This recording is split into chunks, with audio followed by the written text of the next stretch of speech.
British music does not have a talent problem. It has a discovery problem. This is the title of the Substack by Tom Watson. Now, British viewers might remember that Tom Watson, a few years back, was the head of the Labour Party. More recently, he's just come to the end of his 6-year tenure running an organisation called UK Music. And in this Substack, he gives his sort of response to a government report that will be coming up about British music. He says here that the government is about to publish its long-delayed plan for music. One proposal will be missing. Bring back Top of the Pops and create a chart for UK-made music. Now, Top of the Pops was a TV show that was very popular for the 70s and 80s. Tom Watson is a year older than me. Now, how do I know that? Because I have to tell you something here that will affect this video, is that I went to school with Tom Watson. He was actually in the year above me, so he is around about 59 going on 60. I am 57 going on 58. No, I am 58 now, aren't I? That's right, I'll be 59 next year. So I may not know exactly how old I am, but I am still going to attempt to respond to this. Now, this is very personal to me because, of course, me going to school with Tom Watson and then me having my career in music, you know, playing with the artists I've had, having that 40-year career, and then making a move from that to online, where I have now created my own little world here. You would think I would have some experience on top of that, you know, being a music lecturer for so many years, involved in community arts, and involved in an organisation called Punch Records. Punch Records was a Birmingham organisation linked to community arts, and it funded a whole bunch of artistic projects which you could put under the umbrella, although the identity lot don't like it called this now apparently, of urban music. Now, the guy that ran that is a guy called Amo Talwar. Now, Amo is also a mate of mine because I also work for Punch Records. Now, of course, you would probably be asking yourself, maybe some of these people, when they came to you know, do this study with me, you know, having these sort of past friendships and associations with these people, maybe they would have come and asked me my opinion. But this never happened to me. After a lifetime in education and music and community arts, with all the people I've met and all the things I have done, nobody ever comes and asks my opinion. Now, this video could just be about me being bitter about that fact. Now, I could try and do the more English thing. I have a new device now. If I'm ever talking about English things, I will have this prop to represent. No, I could be much more stoic and British and not mention the fact that there's some bitterness there. But of course there is some bitterness there. Now, I have nothing to be bitter about, because in the end I have millions of people watching this channel, tens of thousands of subscribers, and a worldwide you know, audience for what I say, which is lovely. And I know a lot of you are probably interested in what I say, but these people aren't. Now, you could say, have you reached out to them? I've attempted to. In Tom Watson's case, I actually went to see Amo Talwar at one point, who was working with him, and he said, I'm with Andy Edwards, you went to school with him. And I think he actually messaged him and he said, yeah, I remember Andy, but that was it. These people are what I call the establishment, right? I, personality-wise, have never been able to be the part of any establishment ever, right?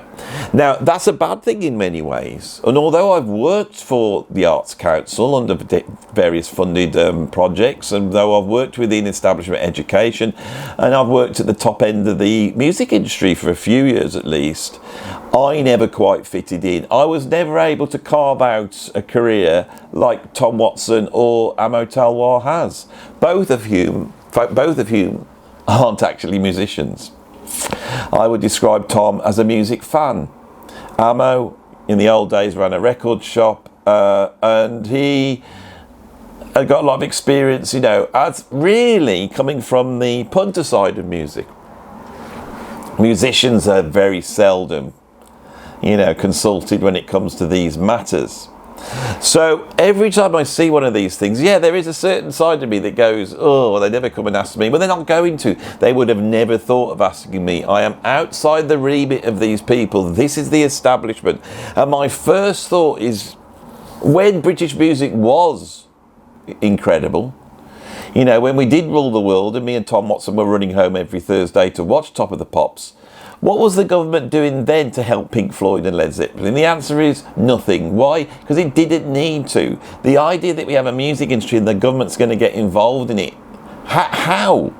What are they going to do? It just defeats, for me, defeats the true art and creativity. It sidesteps that, and it will always create some sort of conservative idea of what the establishment think music was 40 years ago. Now, I haven't read Tom's Substack, but I'm going to go through it and see if that's the case.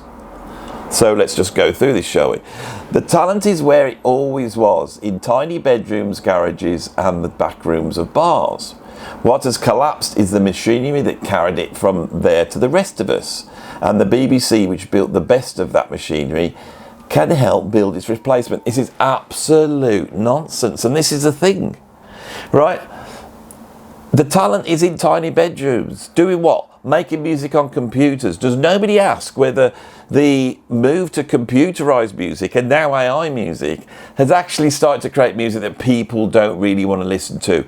That when the machines come in, the machines could make a track that could exist in the cultural context of that time, a pop song that's got a cool verse or pushes the right buttons, you know, in terms of popularity and coolness. But once that time passes, nobody really wants to listen to music made by machines. This morning I was driving back from my final day from holiday, wasn't going to YouTube anything until I saw this, and in the car I had the original Musicarium by Stevie Wonder. On that album, which is a collection of all his greatest tracks, are a couple of tracks that he recorded additionally. And some of these just utilise drum machines and a little bit of sequencing, and as soon as they come out, as soon as they come on, you're aware that you're in a different world. That the idea of Stevie Wonder in a studio playing all the instruments, it has heart and soul, and every single drum beat and every single keyboard part is just brimming with this feel. Then the drum machine kicks in. This is 45 years ago in the early 80s, and you can hear something has been sucked out of it. The music industry decided to go down that line. So the people that, you know, who does he think is this super talent? Well, we'll soon find out. Now, Tom then, as I said, you can see here, he recourses back to the sort of nostalgic view of a 60-year-old man thinking what was great about British music. When I was a boy, my week ran into 2 appointments, Top of the Pops on a Thursday, and then the chart countdown on Radio 1 at Sunday tea time. Millions of us heard the same songs at the same moment, and on Monday morning the playground held the inquest. Yes, because back then there was no internet. There was one channel, and the mainstream owned it and the establishment owned it. What the charts pushed out was singles. This had nothing to do with what was actually going on in the pointy end of rock and pop music. All right. What was far more important was albums being made by Yes, Genesis, Pink Floyd, Magma, and later on Joy Division, Sisters of Mercy, the Swans. These are all the bands I remember that mattered. They mattered to a music audience. And when we go back and listen to those albums that were so important at that time, whether it be Dire Straits' His Brothers in Arms, or whether it be, I don't know, a Chick Corea's Electric Band, none of this was featured in that chart thing. The chart was for children. So what Tom remembers is a very specific aspect of it. British music wasn't that, and what we celebrate about it wasn't that. So straight away, this is off, for me, this is off kilter, and we haven't even got to the point about how to deal with modern technology and how you do something about it, right? That world has gone, yeah, you bet your boots it has. And I do not want it back exactly as it was, but I have just finished 6 years as a chair of UK music, and the closer I looked at how British music now reaches British ears, the more convinced I became that we have lost something we will regret. No, right, so this is what really annoys me. I'm a 60-year-old bloke I spotted this 20 years ago. I was in education. I could see the change that was happening 20 years ago. And I put my head down and I started to study it. And because I was always every year teaching kids that were 16-year-old when they came in, I talked to them about it. And I started to realize that the internet was important. Was it TikTok? Was it Instagram? Was it Bandcamp? Was it Substack? Was it YouTube? What was it? Where was the industry? Where did we need to look? And in 2013, which is now, we're looking 13 years ago, I made the bad decision that it was Bandcamp. A musician like me that has spent my time in the music industry, Bandcamp seemed to be, the space that was cut out for musicians, the creative place. I was completely wrong. And I went down a path of starting to try and move my music making to Bandcamp. Now, at the time I was making albums. I was making mainstream albums in progressive rock bands with record labels and budgets. And then I built a tiny little studio in my garage and I started to make my own albums. The satisfaction was more with my own albums, that is the case. And because I had played in some bands that people knew, I managed to pull together a very small audience. But I have to admit, sometimes I'd look at that Bandcamp and I'd think, well, I haven't looked at this for 4 months and I've had 2 plays in those 4 months. It was pathetic. It was soul destroying. I realised that was not the case. And I decided to make a switch because I noticed something. During COVID, I made a video on my YouTube, which I saw there as being a marketing tool. YouTube's not a marketing tool. Instagram's a marketing tool. YouTube's a publishing tool. And I noticed a talk I'd done on the Mavish Orchestra, a band that would never have been featured in any of this bit, and it's a band that probably Tom Watson's never really bloody heard of, or definitely not listened to. I did a talk, little, top 10 review, and there were thousands of people watching it. I didn't have to go to my audience. I didn't have to play the game of stoking the algorithm. YouTube had just sort of worked for me. It found an audience for me. And I jumped on it and started to research into YouTube. Now YouTube pays my way. It provides me with an audience that will listen to my creative music. But now I don't really need Bandcamp. Right? In a couple of weeks' time, I have rang up some of the greatest musicians in the UK, and they will be coming down to my studio and we will be making some music. I will film it and I will record it. The recordings will come out on Bandcamp, but what is far more important is that people will watch this music being made on YouTube. The audience will be there. Some people will love it. Some people will hate it. In 2 or 3 years' time, when this channel's grown, that will have grown into an even bigger audience. But right now, it will probably be seen by around about 20,000 people. It will make some money. It will make far more money than anything I could make on Spotify or Bandcamp. And so I look at this and think, this is exciting. The music has been democratized, right? Does it matter whether it's British or not? No, that has gone out the window. It's gone out the window. The establishment, unless they go to people who are really specialised in this and have an experience of both, and we are few and far between, unless they go to people like us and ask our opinion, they are not going to find it out, right? Britain remains extraordinary at making music. The roll call comes easy. The Beatles, the Stones, the Who, Queen, Clash, Smiths, the Blur, Oasis and Radiohead. The fact that the has been stuck in there I find really interesting. It is one of the few corners of national life where world leading is a statement of fact rather than a press release. But notice the trap. I reached for greatness and it came back with history. Every artist on that list broke through this before the smartphone was ubiquitous. Now, anybody think that there is a cure-all or something you should do about this? No. The world has changed. It's irrevocably changed. And it changed 40 years ago. And the beginning of it started when the old system was at its apex, around about 1985, around about Live Aid, is my belief. There was a shift in music. And music, popular music, rock music, all of it, not just the chart music, but all of it, turned into something else. And it became about the past. It became about legends. We were supposed to respect people. Now people charge lots of money, to go and see the Rolling Stones. They're 80 years old, and you stand there holding your mobile phone, filming it to prove to you that you're in the presence of greatness.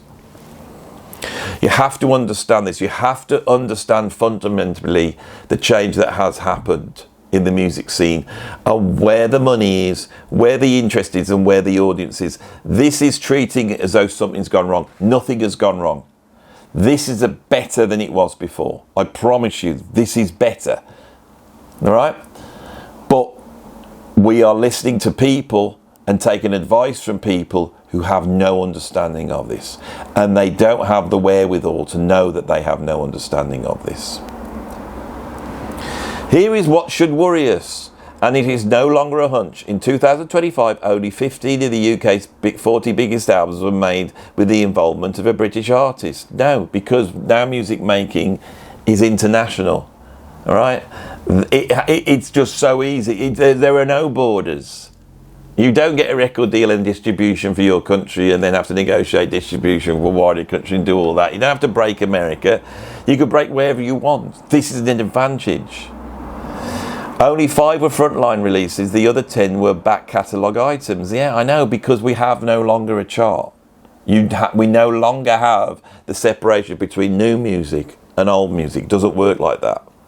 In 2024, not one British artist ranked among the world's 20 most streamed artists, comparing with the 3 years before. No, I know, because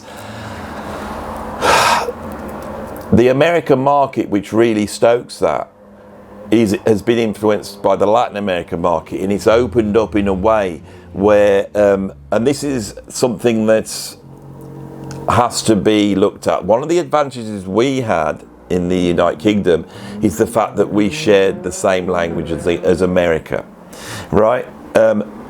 Let's see whether this plays into this essay here, but that shifted, okay? And the fact that British people can access artists all over the world that sing in English, and vice versa, Americans can access all sorts of music like that, it actually works against us now, whereas it once works for us. Annabella Coldrick, chief executive of the Music Managers Forum, called this the unspoken crisis of British music, right? These people, the establishment music industry is a panic. They're panicking. They think, what's happened? It's all gone wrong. Where is it all? When I speak to people that are like legendary, that worked in the old industry, the sort of people we celebrate here, some of them in depressions because they think it's over. It's unbelievable. Her warning deserves careful reading. British artists have not stopped making great work. The system that should carry that work to the public is failing for many of them. No, it's greater than it ever was, right? I was just driving in my car listening to Desert Island Discs, and this bloke who was on there decided to champion a new band that they're not signed, unsigned band that he discovered online, and he championed it, and with that my kids straight off got their phones out and found the Bandcamps or YouTubes or Instagram pages for that band and started looking at them, and they're trying to argue that the vehicle has got worse. Now the vehicle's incredible now. The trouble is there's too much shite out there. Right? That's it. And this band was shite, but this guy liked them. And the fact is, you can be a shite band with an audience of around about 1,000 people, have your career, you can exist, and you would never have had that in the old system. But there's some people that like you because you sound exactly like another band, and you don't have to be original, you don't have to negotiate all the hurdles that we had to go through to try and get a record out on a label, right? You have to be honest about this. The system that should carry that work to the public is failing too many of them, and the charts hide the failure because old albums and old... The charts absolutely don't matter anymore. The charts have been replaced by the curation of your own music world, right? That is what people go to now. It's slightly different. The algorithm has replaced the chart. The BPI points to a brighter picture. 27 British albums topped the chart in 2025, and its chief executive, Dr. Joe Twist, greeted the year-end numbers with a flourish. Artists like Olivia Dean, Lola Young and Sam Fender were now chart-topping sensations at home and were making their presence felt in key markets around the world. How much money are they making? Compare that to a top-end YouTuber. I'm a niche YouTuber, but I have enough money to run my organisation, which is me, few people that come and work part-time, some musicians that come on the channel, my studio, get videos edited. This is the best of times. But why? Because I did the work and I saw the change. I'm trying to describe it here, but in reality, this is just a video of me saying, no, these guys have got it wrong. The establishment have got it wrong. Absolutely. The establishment, with all the sort of dogmas and ideologies that go with that, have not got a clue. And you just have to divorce yourself from them, right? They are not going to come to the likes of me and ask me. They're going to list a whole bunch of people like Dr. Joe Twist and Annabella Coldrick, you know, and these people don't know whether they're musicians or not, but these are the people they are going to go to. They are never going to go to me. Dean Young and Fender are the real thing. Are they? Are they? Are they the real thing? Are they Stevie Wonder? You know, are they the Police? You know, are they the real thing? Are they Kraftwerk? Or is it just people singing nice songs for nice people backed up with computer-generated music in the background? Right, pushing the right buttons and being able to carve out a little market that exists out there, which is just one of the markets. Pop music is just a market now. They make their music a certain way.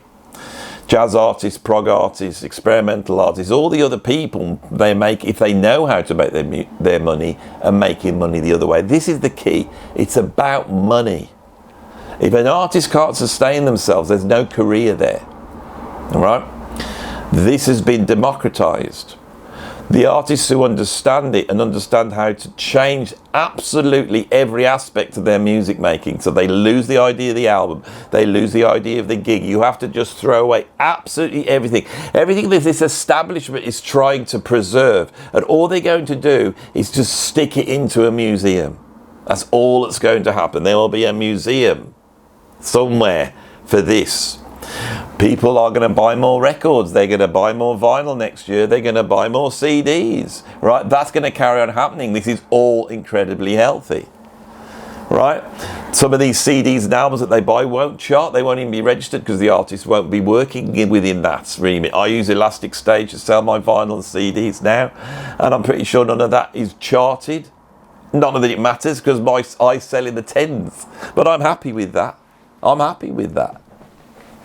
That's the truth. 1 million people watching this channel every month.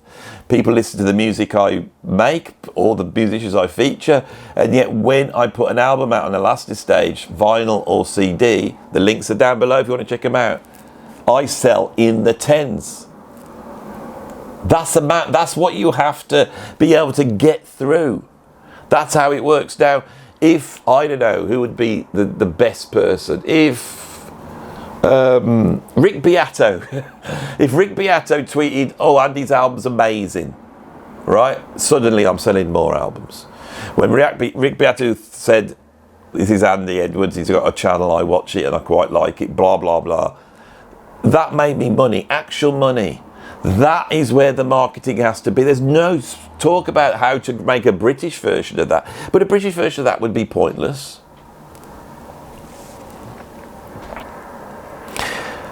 But 3 breakdowns do not amount to a functioning pipeline. The acts that cut through prove talent can still beat the machine. It's like, oh, you've got to try and beat the machine. The greatest machine for getting your stuff out there, you've got to try and beat. They tell us nothing about the ones the machine will never let us hear. It was always like that. Super musically talented people never got a record deal. They just languished at home. This is always because nothing's changed. Absolutely nothing's changed. The deeper problem is discovery. A generation ago, the path from a local audience to a national one was imperfect but visible. Radio, television, blah, blah, blah. No, this is better now. It's better now, right? What do I have to say? What do I have to do? Right, you just stay there.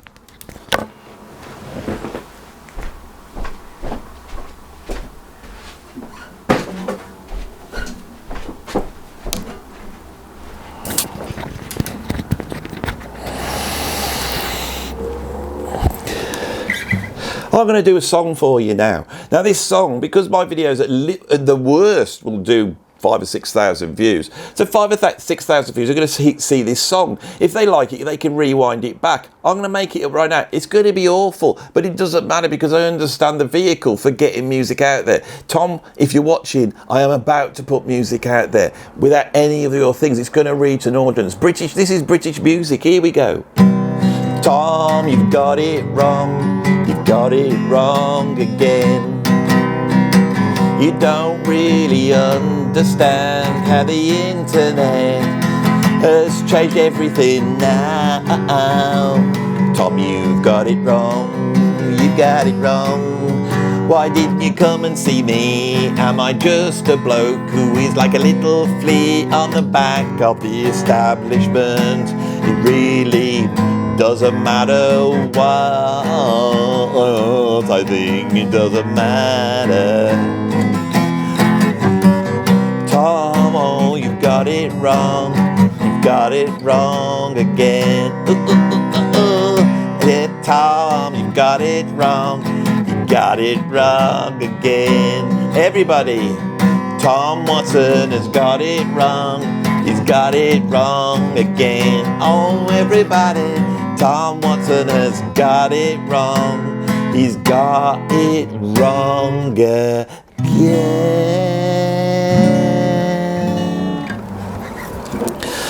That was rubbish, Andy. Yeah, I know.